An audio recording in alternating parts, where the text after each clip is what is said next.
하나님 말씀 한번 보겠습니다. 에베소서 1장 3절로 14절의 말씀입니다.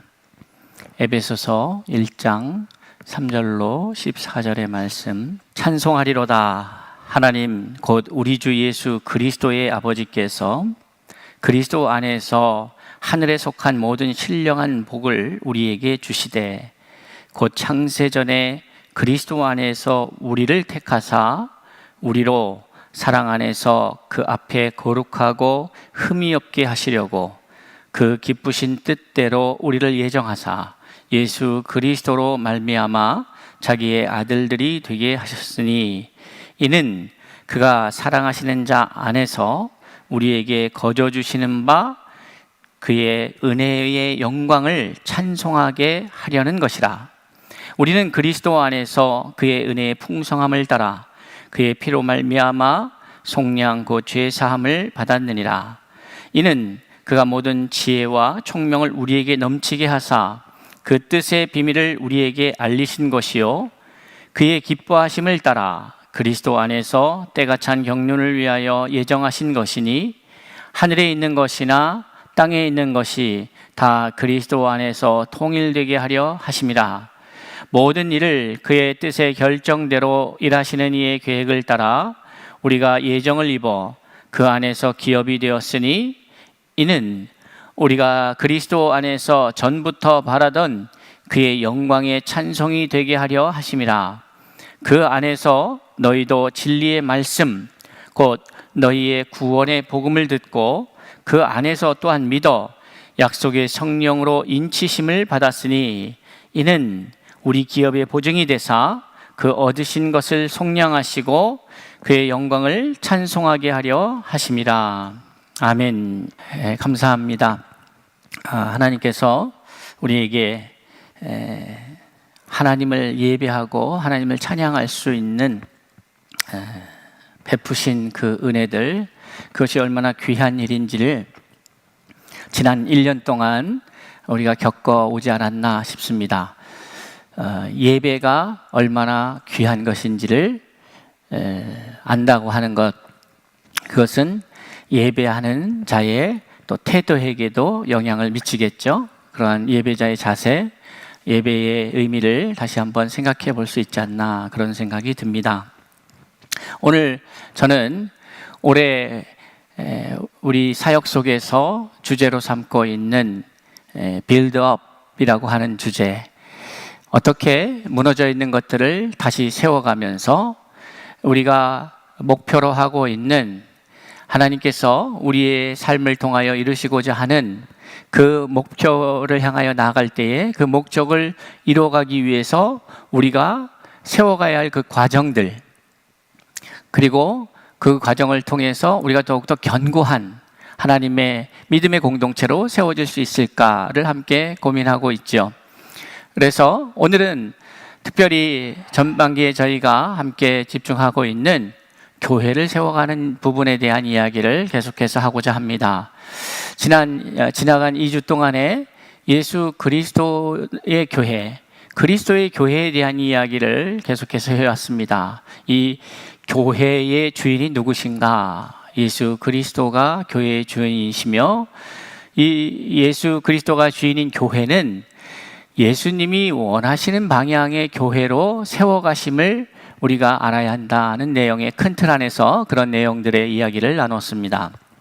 오늘은 제목을 신령한 복이다, 이렇게 말씀의 제목을 잡았는데요. 신령한 복 하면 여러분들 느껴지는 마음은, 이 단어를 들을 때에, 신령한 복이라는 말씀을 들을 때에 여러분들 어떤 생각이 드십니까? 뭔가 육적인 것이 아닌 신령한 것, 뭐 이렇게 이해가 되실 텐데요. 그러면서 딱 떠오르는 게 있으시는가요? 신령한 복 하면은 뭐 딱 떠오르는 게 있습니까? 육신의 복 하면은 떠오르는 게 뭐겠어요? 건강도 있을 수 있고, 자녀들이 잘 되는 것도 있을 수 있고, 또 물질의 복도 있을 수 있고, 다양한 것이 있지 않겠습니까? 근데 신령한 복 하면은 뭐가 떠오르십니까? 네? 평강. 네. 김준호 장로님께서 평강이라고 말씀해 주셨습니다. 영상을 보시는 분들은 모를 수 있을 테니까 평강, 그럴 수 있죠. 네. 또 뭐가 있을까요? 신령한 목 하면 여러분들 생각나는 것. 아니, 뭔가 기대하는 게 있어야 그걸 사모할 수 있을 거 아니에요. 그런데 또 한편으로 제가 이렇게 여쭙는 것은, 우리가 만약에 성경이 말하는 신령한 복과 우리가 생각하고 우리가 말하는 신령한 복 간에 차이가 있다면 어떻게 해야 합니까? 바꿔야 하겠죠. 어디로 맞춰야 됩니까? 성경이 우리한테 맞춰야 될까요? 우리가 성경에게 맞춰야 될까요? 우리가 하나님 말씀에 우리의 생각들을 바꿔서 맞춰가야 되죠. 신앙생활이라는 건 그렇습니다. 내 생각대로, 내 방식대로 살던 사람이 하나님의 생각대로, 하나님의 방식으로 바뀌어가는 것이죠. 그것이 영적 훈련입니다. 그 하나님의 방식이 다른 게 아니라 하나님의 뜻은 어디에 나타났습니까? 성경의 말씀에 기록되었기 때문에 하나님의 말씀대로 우리가 되어져 가는 것, 그것이 신령한 하나님의 사람이 되어가는 것이죠. 그렇기 때문에 예수님께서도 우리에게 복음서의 말씀을 통해서 증거하시는 말씀이 뭡니까? 우리가 지난 연초에도 우리가 함께 말씀을 나눴지만은 반석에 집을 지어야 한다. 반석에 집을 지어야 한다. 그런데 이 반석에 집을 지어야 한다, 이 모래 위에 집을 짓지 않고, 이 비유의 말씀의 그 목적이 무엇이었습니까? 사람이 행하지 않고, 듣고 행하지 않으면 모래 위에 집을 지은 것과 같다, 이 말씀하시는 거죠. 그러니까 이 비유의 말씀의 핵심은 듣고 혹은 알고 그저 많은 것이 아니라 그것을 살아내는 것이 중요하다. 믿음은 그렇게 살아가는 것이다 라고 하는 것을 강조하신 것이죠. 하나님의 뜻대로 사는 자가, 이것이 하나님의 사람의 모습인 것을 우리에게 들려주고 계시는 것이죠. 자, 그러면 오늘 신령한 복이 무엇일까? 특별히 바울 사도는 바울 사도의 이해 안에서 신령한 복을 우리에게 어떻게 표현하고 있는 것일까를 함께 살펴보고자 합니다. 이 바울은 로마서 8장에서 우리에게 그 신령한 것들, 영적인 것에 대한 이야기를 들려주고 계십니다. 로마서 8장에 보면 4절에 보니까 육신을 따르지 않고 그 영을 따라 행하는 우리에게 율법의 요구가 이루어지게 하려 하심이니라. 육신을 따르는 자는 육신의 일을, 영을 따르는 자는 영의 일을 생각하나니 육신의 생각은 사망이요 영의 생각은 생명과 평안이니라. 이렇게 말씀하고 있습니다. 그러니까 육신에 속한 것은 육신의 생각이고 육신의 생각의 결과는 사망이다. 반대로 영의 생각은 생명과 평안이다. 그럼 이 신령한 복이 어느 것과 관계가 있을까요? 아까 평강을 말씀하셨는데 또 하나는 뭐가 있어요? 생명과 관계가 있는 것이죠. 그러니까 이 신령한 복은 생명과 관계가 있을 것이다, 이렇게 생각할 수가 있습니다. 심지어 바울은 이렇게 말합니다. 육신의 생각은 하나님과 원수가 된다. 그러니까 육의 생각이라고 하는 것은 하나님과 원수가 된다는 거예요. 그런데 자, 이제 가만히 보십시오. 우리의 생각이 결국 우리의 행위로 나타나지 않겠습니까? 이게 육신의 생각이 되었던, 이게 영의 생각이 되었던 생각은 우리의 행위로 세상에 드러납니다. 어떠한 생각을 갖고 있는지는 그 사람이 어떻게 살아가는지를 보면 알 수 있는 것이죠. 말을 아무리 뭐라고 해도 그 사람이 살아가는 삶이 그 말을 드러내지 않는다면 그 말은 헛것이 되는 것이죠. 말을 아무리 잘한들 그 삶을 들여다봐야 합니다. 그래서 그 삶은 진짜 생각이 나타나는 것이기 때문에 그 생각이 어떠함은 그 행위의 결과로, 열매로 우리가 확인할 수가 있게 되는 것이죠. 그런데 오늘 바울은 로마서 8장 7절에서 육신의 생각은 하나님과 원수가 된다. 이는 하나님의 법에 굴복하지 아니할 뿐 아니라 할 수도 없습니다. 이렇게 말하고 있습니다.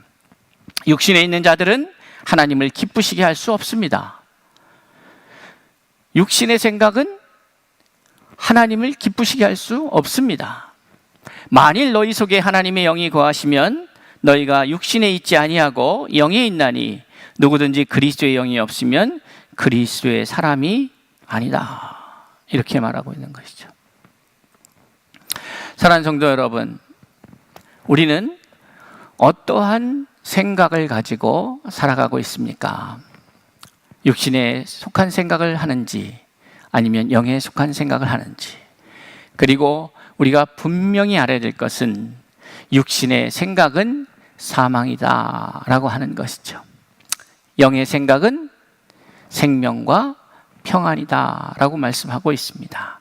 자, 이제 바울의 생각, 바울의 말씀을 통해서 하나님께서 바울을 통해서 바울의 깨달음과 바울의 경험과 바울의 신앙의 그 테두리 안에서 이제 이 말씀을 바울의 언어로 우리에게 들려주고 계시는데, 똑같이 바울에 의해서 기록된 이 에베소서의 말씀에서 바울은 신령한 복에 대한 이야기를 한다. 이렇게 이제 서론을 시작을 합니다. 여러분, 신령한 복을 받고 싶으신가요? 영상을 통해서 함께 예배 자리에 있는 성도님들의 소리는 제가 들을 수 없지만 현장에 있는 분들은 들을 수 있기 때문에 여러분, 신령한 복을 받고 싶습니까? 그럼 오늘 이 말씀은 매우 중요합니다. 신령한 복이 뭐냐?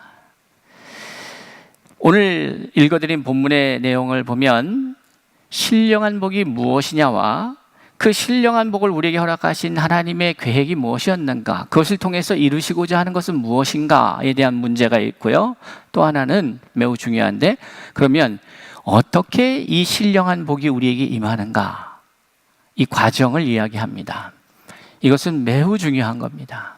특별히 우리가 잘 아시는 바와 같이 이 에베소서는 교회론을 배우는 사람들에게 있어서, 교회론을 언급하는 데 있어서 매우 중요한 자료가 되죠.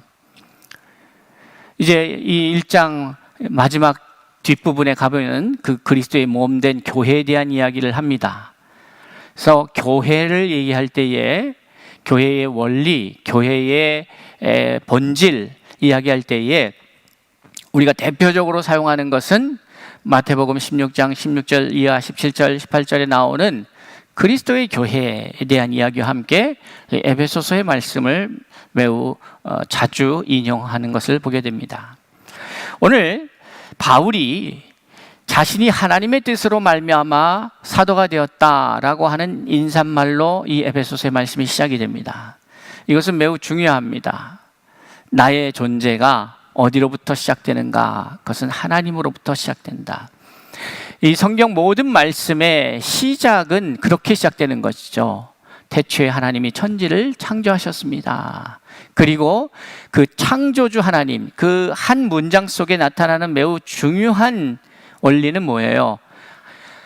이 세상은 누구에 의해서 창조된 창조물이라는 사실과, 그러니까 이게 우연히 어쩌다가 발생한 그 부산물이 아니고 분명히 창조주에 의해서 창조된 창조물이라는 사실이라는 거죠. 이것은 매우 중요한 이야기입니다. 그리고 그 창조주가 누구라는 거예요? 아버지 하나님이 창조주가 되셨다. 여호와 하나님이 창조주가 되신다. 이 전제 아래서 이 세상의 시작이 이야기되고 있는 것이죠. 그러니까 우리가 우리의 존재를 이야기할 때에, 여러분, 부모 없이 어떻게 자식이 있습니까? 아비와 어미가 없는 자녀가 있을 수가 없지요. 그러니 내가 아무리 잘났고 아무리 못났고 어떠하든지 간에 나는 어디로부터 시작됩니까? 부모로부터 시작되죠. 이거를 잊으면 안 되는 것이죠. 그러니까 우리의 생명이 하나님으로부터 시작됐다는 사실을 알아야 합니다. 그리고 범죄한 이후에 우리가 죄인이 되어서 세상이 점점 패폐해지고 세상이 무너져가는 이때에도 다시 새로운 생명을 우리에게 주시면서 그 생명의 시작은 다시 처음으로 돌아가서 어디로부터 시작되어야 합니까? 하나님으로부터 시작되는 것이죠. 생명은 하나님께로부터 시작됩니다. 그런데 이제 여기서 큰 틀 안에서 하나님이시지만 이것을 좀 더 들여다보면 이 두 번째 생명, 두 번째 생명이죠. 이 두 번째 생명은 어떻게 시작됩니까? 예수 그리스도로 시작이 됩니다. 이 사실을 전제로 해서 오늘 말씀을 들여다보면 3절에 보면 찬송하리로다 하나님 곧 우리 주 예수 그리스도의 아버지께서 그리스도 안에서 하늘에 속한 모든 신령한 복을 우리에게 주시되 라고 말하고 있어요. 그러니까 지금부터 말씀드리는 이 신령한 복은 하늘에 속한 모든 신령한 복이에요.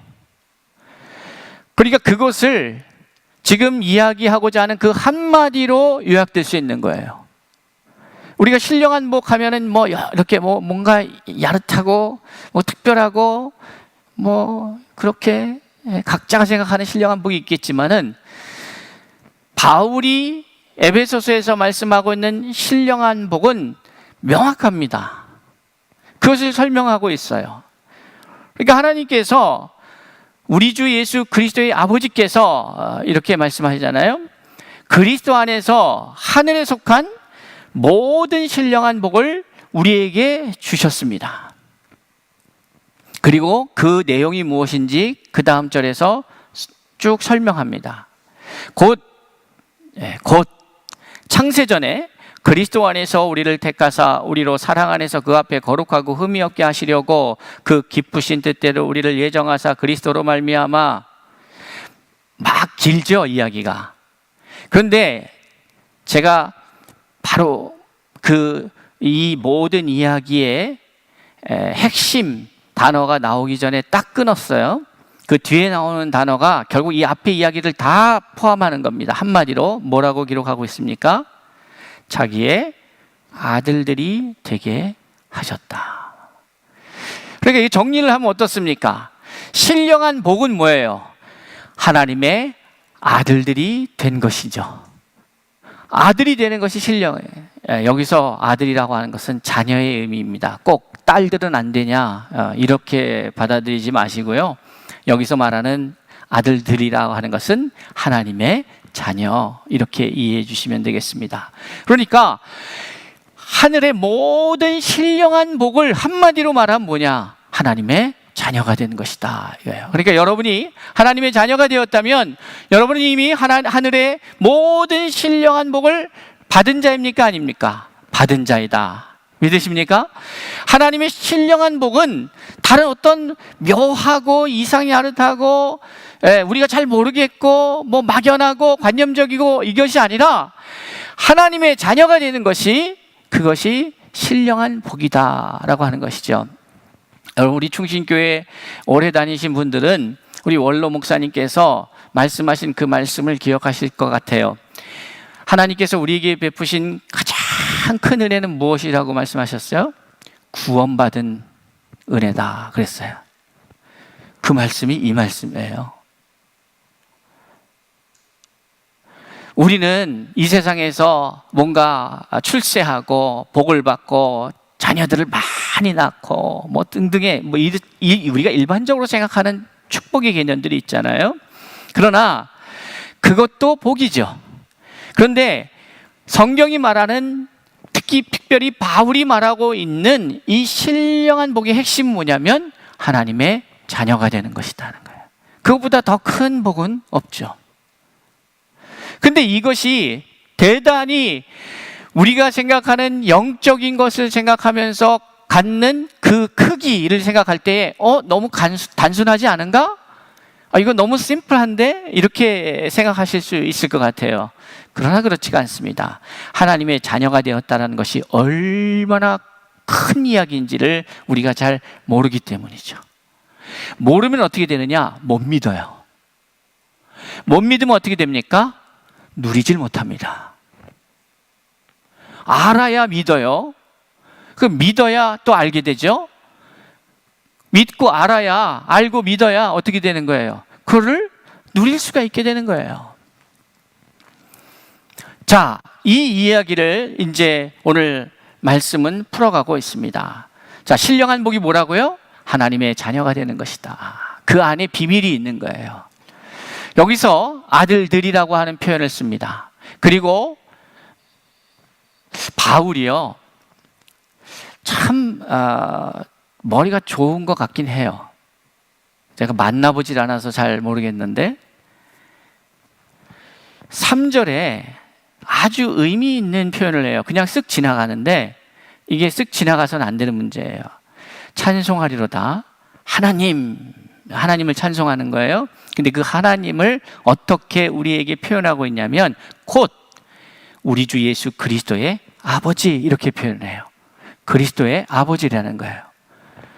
하나님이 저와 여러분의 아버지이기도 하시죠. 하나님의 이 신령한 복이 하나님의 자기의 아들들이 되게 하셨다, 이렇게 표현하고 있잖아요. 그러니까 예수도 하나님을 아버지라 부르고 있고 우리도 하나님을 아버지라고 부르고 있어요. 그러면 예수님과 우리의 족보 관계는 어떻게 되는 겁니까? 형제예요, 자매가 되는 거예요. 그죠? 근데 이게 무슨 의미인가요? 그러니까 죄인이었던 우리가 구원을 받는다는 것은, 이것은 우리의 지금의 모습, 우리가 이해하고 있는 죄인의 모습, 일상의 일반적인 사람의 모습과 예수님을 봤을 때의 그 차이를 아시겠습니까? 그 차이를 아시겠죠? 성경에 보면 그 차이가 무시무시하잖아요. 그러니까 무슨 말인가 하면 예수를 믿기 전의 사람과 예수를 믿고 구원받은 사람의 차이는 그렇게 어마무시하다는 거예요. 그런데 정작 우리 크리스찬들이 그거를 잘 모르는 것 같아요. 우리가 얼마나 대단한 존재인지를 모르니까 어떻게 해요? 못 믿어요. 못 믿으니까 어떻게 됩니까? 못 누려요. 우리는 반드시 기억해야 합니다. 우리는 하나님의 자녀가 되었다. 이것이 하늘의 모든 신령한 복을 한마디로 얘기하면 이 이야기다. 하나님의 자녀가 되었다.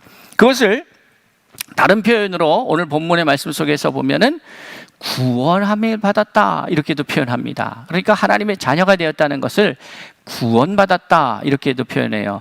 근데 이게 무슨 말이에요? 결국 오늘의 이야기의 단어들을 이렇게 조합해서 이해하다 보면 육신의 생각이 사망이잖아요.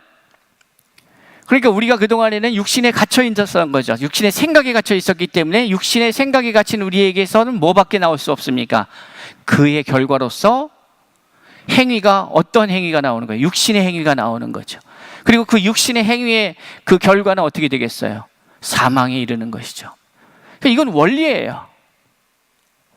그런데 우리가 영의 생각을 하기 시작하면서 그게 뭐예요? 육신의 생각을 할 수밖에 없었던 우리가 영의 생각을 할 수 있는 자로 되었다는 것 자체가 뭐예요?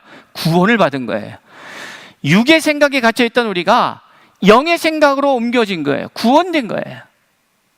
그러면 당연히 우리의 육신의 생각의 결과로 육신의 행위가 나온다면 영의 생각의 결과로 뭐가 나와요? 영의 행위가 나와야 되겠죠. 그러면 그 결과는 뭐예요? 생명과 평안이 되는 것이죠. 그런데 우리 안에 왜 생명과 평안을 누리지 못하느냐? 육신의 생각에 갇혀 있어서 육신의 행위를 벗어나지 못하기 때문이죠. 그럼 명백한 거예요. 그러니까 우리가 복잡하게 생각할 게 없는 거예요. 우리가 왜 이 땅에 살면서 왜 하늘의 평안을 누리지 못할까? 우리는 왜 생명력 있게 살아갈 수 없을까? 그것은 간단한 거예요. 우리가 육신의 행위를 벗어나지 못하고 있기 때문이죠. 그럼 육신의 행위를 벗어나지 못하는 이유가 뭘까? 그것은 육신의 생각에 갇혀 있기 때문이다. 그런데 여기서 바울은 이렇게 말하면 약간 절망적입니다. 왜냐하면 저를 비롯한 여기 있는 모든 사람들은 대부분 매일매일 일어나면서 신난다, 생명력이 넘친다, 평안 속에서 사느냐? 그렇지 못하잖아요. 그런데 우리 코디엠은 그렇게 되기 위해서 나아가는 귀한 사역을 감당하고 있는 것이죠. 그렇게 될 줄로 믿습니다. 그런데 현실을 봤을 때 아직 거기에 못 미친 분들도 있는 거잖아요. 그런데 그분들이 미안하게도 안타깝게도 더 많은 것 같아요. 그러면 여기서 절망하잖아요. 그럼 아직도 나는 육신의 생각에 머물고 육신에 속해 있는가? 그런데 바울은 여기에 숨통을 틔워줍니다. 그래서 어떻게 틔워주느냐? 육신에 속한 자가 있고, 육에 속한 자가 있고, 육신에 속한 자가 있는데, 그 다음에 영에 속한 자가 있는데, 지금 말하고 있는 제가 육하는 지금 육신이라고 표현했던 그것들은 이렇게 세 가지 구분하였을 때에 육에 속한 자들이에요. 이것은 구원을 받지 못한 사람들이에요. 네. 그걸 말하는 거예요. 그런데 구원함을 받았는데 아직 이게 동물인지 사람인지 뭐 똥오줌도 못 가리고 이게 사람 구실 못하는 존재가 있어요, 없어요? 사람 중에도 한 번도 보신 적이 없으면 제가 보여드릴 수 있어요. 지금 보고 계시잖아요. 그리고 제가 좌우로 앞뒤로 보라고 하지 않겠어요. 시험 들 것 같아서. 그럼 우리는 너무 자연스럽게 볼 수 있습니다. 많아요, 그런 사람들이. 그런데 뭐예요? 사람은 사람인데 때론 내 자신을 볼 때도 야, 이거는 내가 사람 같지 못하게 한 행동 아닐까? 할 정도의 삶이 있다 이 말이에요. 그 왜 그래요? 태어나긴 했는데 아직 채워지지 않은 거예요. 아직 사람 구실을 못하는 교육을 해야 되는데 책망과 교훈과 책망과 바르게 함과 의로 교육하기에 유익하니 무엇이요? 하나님의 말씀이. 그래서 생명이 태어나는 것이 있고 이 생명이 채워져서 자라가야 된다 이렇게 말했죠. 무엇으로 채워져서요? 하나님의 말씀으로 채워져 가는 것. 그런데 아직 덜 채워진 거지. 아직 덜 채워졌어요. 아직 덜 준비된 거예요. 그러니까 몸은, 육체적 몸은, 신체의 나이는 많은데 영적 나이가 너무 어린애 같은 거죠. 그러니까 이것은 먹어야 크는 거예요. 뭘 먹어야?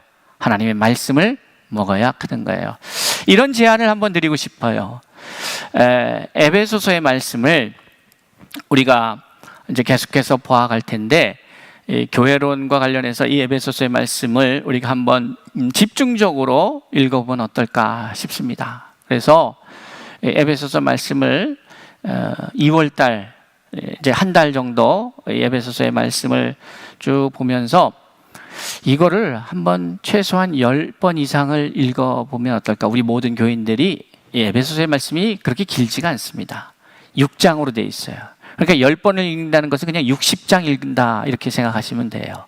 10번 정도. 그래도 제가 마음이 여려서 그래요. 제가 아는 목사님 교회 왔더니 난 깜짝 놀랐어요. 로마서 천독 읽기 뭐 이러더라고요. 그래서 제가 우리 교인들 이렇게 하면 참 이거 쉽지 않을 텐데 해서요. 그렇죠? 천독 읽기 하니까 그래서 제가 에베소서 천독 읽기 이렇게 하면 이건 좀 부작용이 더 심할 것 같다. 이렇게 해서 가능한 것부터 했으면 좋겠다. 10독 이상. 그 10독 이상은 그 이상은 무한대입니다. 그러니까 최소한 한 달 동안에 이 에베소서를 한 10번 정도 한번 읽어보자. 계속해서 반복해서. 그러면 어떻게 될까? 요거를 좀 더 들여다보면 어느새 신약을 10번 읽겠죠? 그걸 들여다보다 보면 어느새 구약까지도 10번을 읽겠죠. 이렇게 좀 하나님 말씀을 읽었으면 좋겠어요. 왜? 말씀이 양식이니까. 그 양식을 먹어야 자라니까. 그렇습니다. 자, 신령한 복은 이제 우리 안에서 여러분이 평생 믿음의 삶을 살아가면서 이제는 헷갈리거나 잘 모르겠거나 이게 아니에요. 하늘의 신령한 복은 뭐예요? 하나님의 자녀가 되는 것이었어요. 이 자녀가 됐다는 것은 엄청난 일입니다.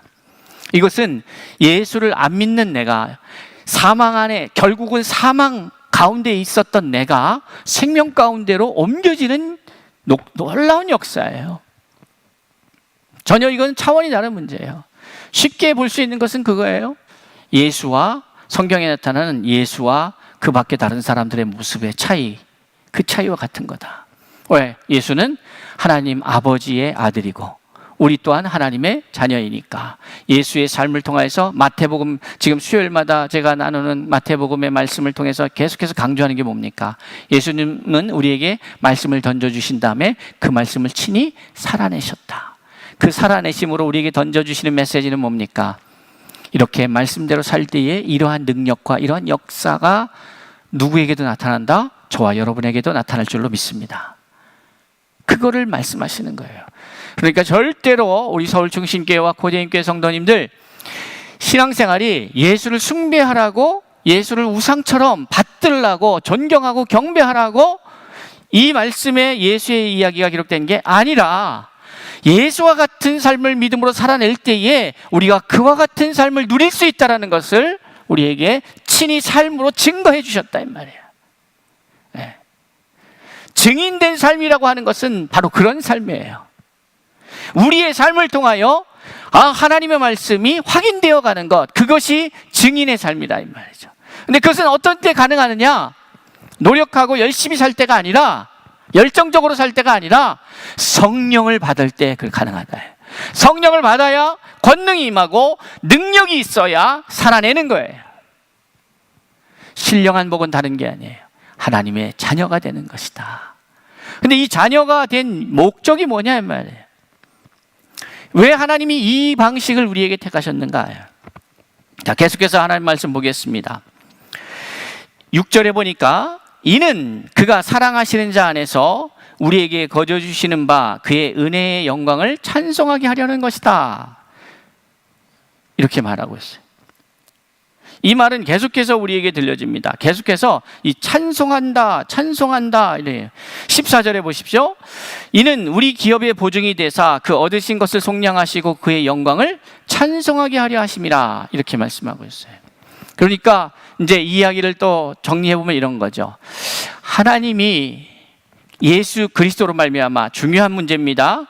이걸 놓치면 안 돼요.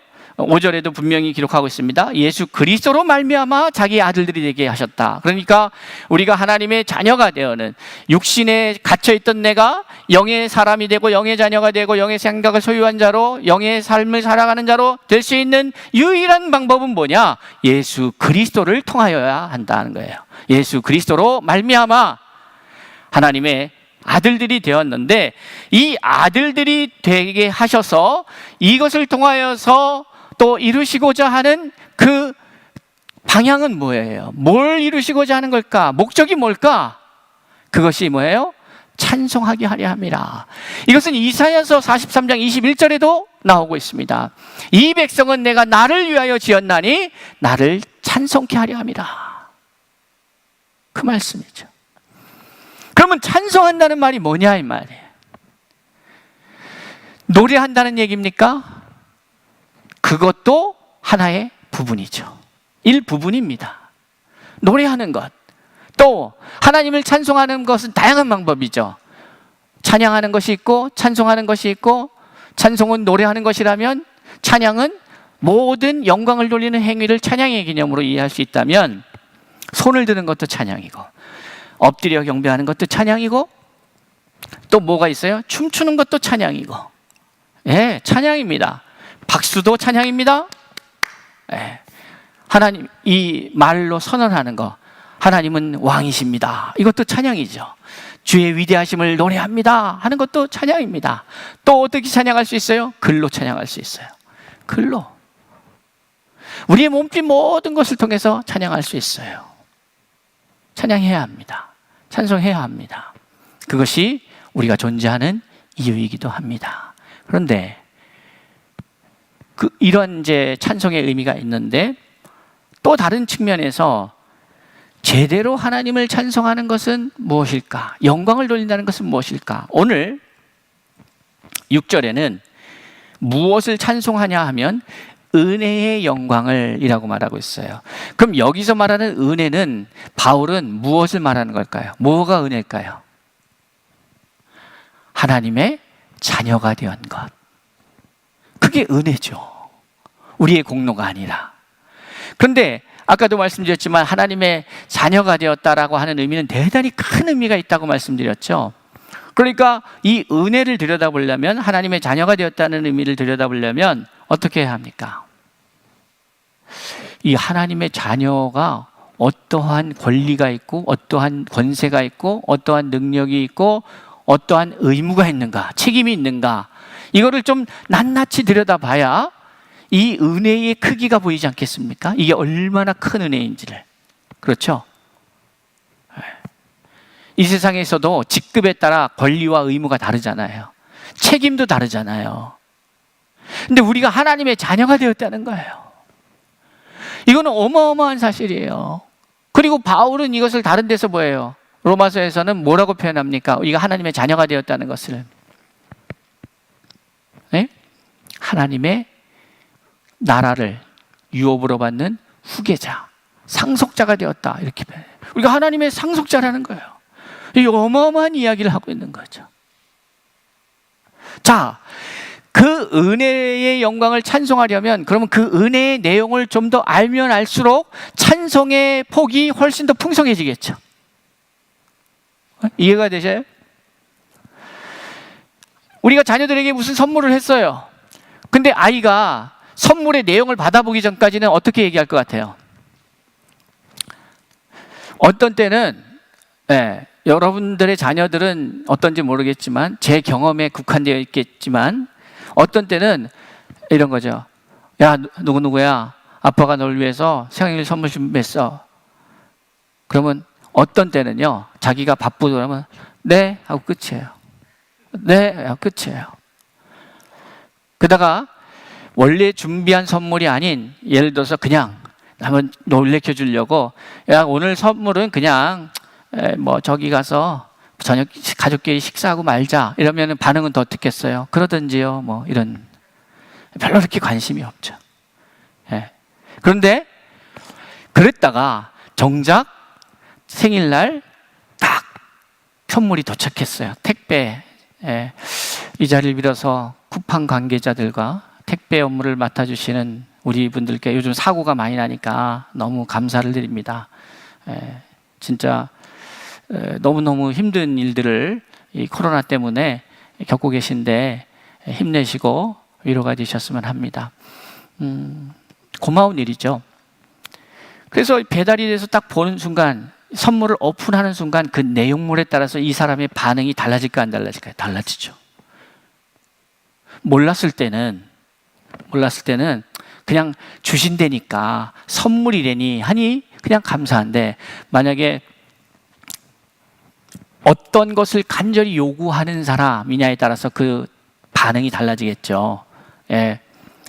저희 의신이가 이제 얼마 안 있으면은 법적으로 몇 년 있으면 이제 드라이버 라이센스를 취득할 수 있는 자격이 되는데, 만약에 딱 차고 나서 차가 있었으면 좋겠다 하는데 그 택배 기사가 차를 배달해 주시면 그 차가 어떠냐에 따라 틀리겠지만 어떻겠어요? 그 갖고 싶은 것이었으면 이거는 상상할 수 없겠죠. 아마 막 달려와서 저한테 안길 수도, 제가 생명의 위협을 느낄 수 있는 상황이 벌어질 수도 있지 않겠습니까? 다른 거죠. 내가 얼마나 원하는 것이냐, 그리고 그것이 선물이 무엇이냐, 그걸 아는 것과 모르는 것은 큰 차이가 있는 것이죠. 은혜의 영광, 하나님의 자녀가 되었다라는 그것이 얼마나 큰 이야기인지를 우리가 알아가면 알아갈수록 이 찬송의 크기는 더 커지는 것이죠. 더 풍성해지는 것이죠. 그러니까 찬양합시다 해서 되는 게 아니라, 내가 이 은혜 가운데 계속 이 은혜 안에 거하며 묵상하며 있다면 찬양은 늘 나올 수밖에 없는 거죠. 감사는 늘 나올 수밖에 없는 것이죠. 매우 중요한 사실입니다. 이제 앞으로 이제 시간 가면서 이 은혜가 무엇인지, 그러니까 이 바울은 이것을 자기가 경험하다 보니까 이걸 설명하는데, 이 바울이 이 자신의 언어로, 자신의 그 지적 체계 안에서 이거를 표현하다 보니까 때로는 이게 어려울 때도 있어요. 이게 도대체 무슨 말인가? 쉽게 얘기하면 되는데 너무 어렵게 얘기한 측면도 있단 말이죠. 그러나 성경 다른 편에서 베드로의 이야기를 통해서는 그 표현이 좀 더 간결하게 우리에게 표현되기도 합니다. 근데 어쨌든 오늘 에베소서의 말씀에서는 우리는 그리스도 안에서 그의 은혜의 풍성함을 따라 그의 피로 말미암아 속량 곧 죄사함을 받았다. 그 은혜의 풍성함을 따라 이렇게밖에 표현 못하는 거예요. 은혜의 풍성함을 따라 우리가 죄사함을 받았다. 그러니까 오늘의 이야기를 정리하면 이렇죠. 신령한 복은 하나님의 자녀가 되는 것이다. 하나님의 자녀가 되었다라는 것을 표현하는데 뭐라고 표현하냐? 죄사함을 받았다. 이렇게 표현하는 거예요. 또 이것을 다른 표현을 빌리자면 13절에 나오는데 이게 13절이 사실은 오늘 메시지에 있어서 가장 중요한 메시지입니다. 이제 구원이라는 단어가 나와요. 13절이 가장 중요합니다. 여러분, 이것은 여러분의 뇌리 속에 꼭 각인시켜야 하는 부분이에요. 뭐라고 했는지 한번 보겠습니다. 먼저 12절에 보면 이는 우리가 그리스도 안에서 전부터 바라던 그의 영광에 찬송이 되게 하려 하심이다 라고 하나님께서 우리를 하나님의 자녀 삼으신 그 목적을 명확하게 말씀하십니다. 영광에 찬송이 되게 하려 함이라. 그러니까 찬송이 되게 한다고 할 때 이 내용의 핵심은 뭐냐면 우리가 하나님의 자녀답게 견고히 세워져 가고 자녀로서의 역할을 수행할 수 있는 능력자로 세워져 갈 때의 그 자체, 그것이 찬송이 되는 거예요. 다른 게 찬송이 되는 게 아니고 내가 참 하나님의 아들, 딸로서 그럴듯하게 자라갈 때에 그게 찬송이 된다 이 말이에요. 그 전제하에 자, 그러면 어떤 과정을 통해서 그게 되느냐? 13절입니다. 그 안에서 너희도 진리의 말씀 곧 너희의 구원의 복음을 듣고, 자, 1단계가 뭐예요? 듣는 겁니다. 진리의 말씀, 구원의 복음 들어야 합니다. 이 듣는다라고 하는 것은 인풋을 말하는 거예요. 그러니까 듣고 보고 어떤 우리가 인풋, 외부의 환경을 우리의 내적 경험으로 흡수하는 그 과정이 뭐예요? 어쨌든 들어와야 될 거 아니야. 눈을 보면서 경험하고 또 뭐예요? 들으면서 경험하는 거죠. 오감을 통해서 경험합니다. 삶의 현장에서 살아내면서 겪어가면서 경험하는 거죠. 어찌됐건 인풋 들어야 돼요. 그리고 봐야 돼요. 무엇을? 진리의 말씀. 이 진리의 말씀이 뭐라는 거예요? 구원의 복음이라는 거죠. 그것을 들어야 돼요. 그렇기 때문에 에베소서를 10번 이상 읽어야 돼요. 들어야 돼요. 읽어야 돼요. 봐야 돼요. 자, 그 다음에 나오는 게 뭡니까? 그 안에서 또한 믿어. 이게 말씀을 몇백 번을 읽어도 믿어지지 아니하면 다 소용없는 얘기예요. 이게 믿어져야 돼요. 근데 이 믿어진다라고 하는 것을 제 표현을 하자면 이것은 말씀과 내가 하나 된다는 거죠. 그러니까 내 생각과 말씀이 말하는 것과 일치를 이루는 것이 믿음이에요. 그게 믿는 거예요. 내 생각을 형성하는 그 과정들이 있죠, 여러분? 교육, 여러분의 지식, 여러분의 경험, 개인적 경험, 이런 것들을 통해서 여러분들의 믿음이 형성될 거 아니에요. 생각이 형성이 되잖아요. 똑같아요. 영적 생각이, 그거는 육신의 생각이었단 말이죠. 그런데 이 영적인 사람이 신령한 복을 받은 영적인 생각으로 가득 찬 하나님의 아들들이 되기 위해서는, 딸들이 되기 위해서는, 자녀들이 되기 위해서는 어떻게 해야 되냐? 여기도 역시 뭐예요? 들어야 돼요. 봐야 돼요. 정보를 수집해야 돼요.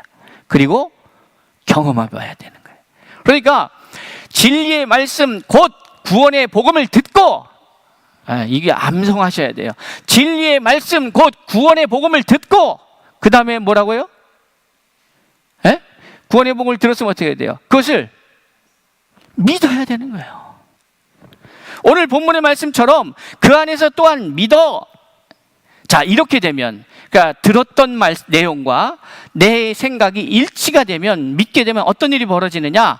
약속의 성령의 인치심을 받았으니 라고 말하는 거죠. 이게 무슨 말입니까? 그러면 이제 성령이, 자, 이제 너는 내 자녀야 라고 도장을 딱 찍어주는 거예요. 이게 무슨 말이냐면, 이거 매우 중요합니다, 여러분. 잘못하면 우리는 구원의 확신이라는 그 틀 안에 갇혀서 내가 그냥 나는 믿습니다 하면은 구원받은 줄 알아요. 절대로 그렇지 않죠.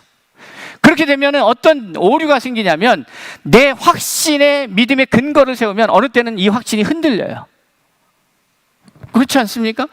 어느 때는 믿어지는 것 같은데 어느 때는 이게 안 믿어지는 것 같고, 어떤 때는 내가 구원받은 것 같은데 어떤 때는 구원받지 못한 것 같기도 하고, 막 이렇게 돼버리는 거죠. 내 확신의 믿음의 근거가 있는 게 아닙니다.